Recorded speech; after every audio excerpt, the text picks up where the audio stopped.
World kidney day निमित्त आज आपल्या सोबत नाशिक येथील डॉक्टर नागेश अघोर. आपले मनपूर्वक स्वागत आहे. माझा पहिला प्रश्न आपल्याला असा आहे, किडनीच्या समस्येची सुरुवातीची लक्षणे कोणती असू शकतात? किडनीच्या आजारामध्ये सुरुवातीला पायांना सूज येणे, चेहऱ्यावरती सूज येणे, लघवीमध्ये फेस यायला लागणे, डोकं दुखणे, भूक कमी होणे, मळमळ होणे अशी लक्षणं येऊ शकतात. दुर्दैवाने किडनीच्या आजाराची लक्षणं किडनीचं काम खूप कमी झाल्यावर म्हणजे ऑलमोस्ट 90% किडनी काम कमी करायला लागल्यावर येतात आणि त्याच्यामुळे किडनीच्या आजारांचं निदान लवकर होत नाही.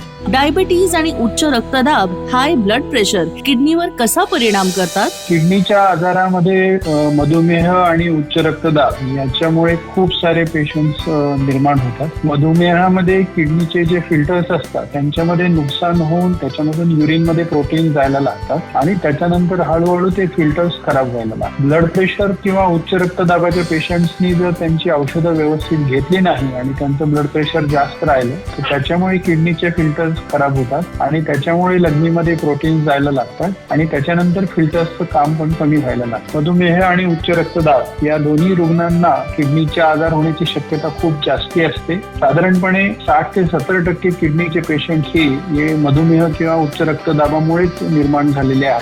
वेदनाशामक, दुखापत कमी करणाऱ्या औषधांचा अतिरेक केल्यास किडनीला नुकसान होऊ शकते का? आपण जेव्हा पेन किलर्स खातो तर त्याच्यामुळे किडनीवरती त्याचा परिणाम होत असतो. जेव्हा आपण किडनीच्यासाठी ज्या पेन किलरच्या गोळ्या खातो कधी कधी टेम्पररीली खातो आणि त्यावेळेला थोड्या दिवसांसाठी किडनीवर त्याचा परिणाम होतो. त्याच्यामध्ये पायावरती सूज येणे, ब्लड प्रेशर वाढणे ही लक्षणं दिसू शकतात. पण जेव्हा काही रुग्ण रोज त्या गोळ्या महिनोन्महिने वर्षानुवर्षे खातात तर त्याच्यामध्ये किडनीची साईज किंवा आकार लहान होतो आणि किडनीचं परमनंट नुकसान होतं आणि किडनीचं कायमस्वरूपी आजार म्हणजे क्रॉनिक किडनी डिसीज किंवा CRF या रुग्णांना होऊ शकतं. साधारणपणे 100 मध्ये 5 ते 10% लोकांना पेन किलर किंवा वेदनाशामक गोळ्या खाल्ल्यामुळे किडनी फेल्युअर होतं आणि त्यांना डायलिसिस किंवा प्रत्यारोपणाची गरज भासू शकते. शरीरात पाण्याची कमतरता किंवा जास्त उष्णतेचा किडनीवर काही परिणाम होतो का? जेव्हा एखादा रुग्ण हा जास्त टेम्परेचर असलेल्या प्रदेशात असतो तर त्याच्यामुळे 2 प्रकारे नुकसान होऊ शकतं. एक म्हणजे की अशा रुग्णांमध्ये मुतखडे होण्याची शक्यता वाढते, कारण की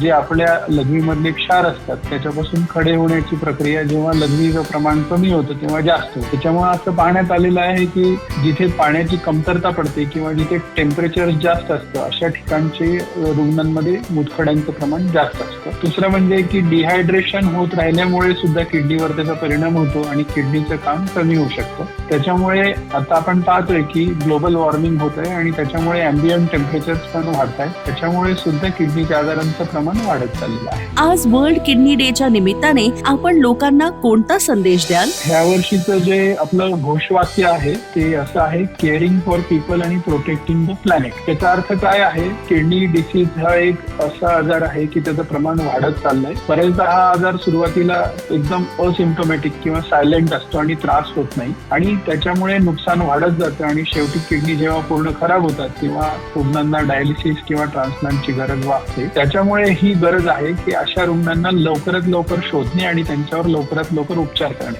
दुसरी गोष्ट ह्या वर्षीची आहे ती म्हणजे प्रोटेक्टिंग द प्लॅनेट. त्याचा अर्थ 2 प्रकारे आहे. एक आहे की जे ग्लोबल वॉर्मिंग होतंय आणि पोल्युशनमुळे जे काही आपल्या एन्व्हायरमेंटचं नुकसान होतंय त्याच्यामुळे पण किडनीवरती परिणाम होतोय आणि किडनी खराब होतात. A public awareness initiative for healthy India.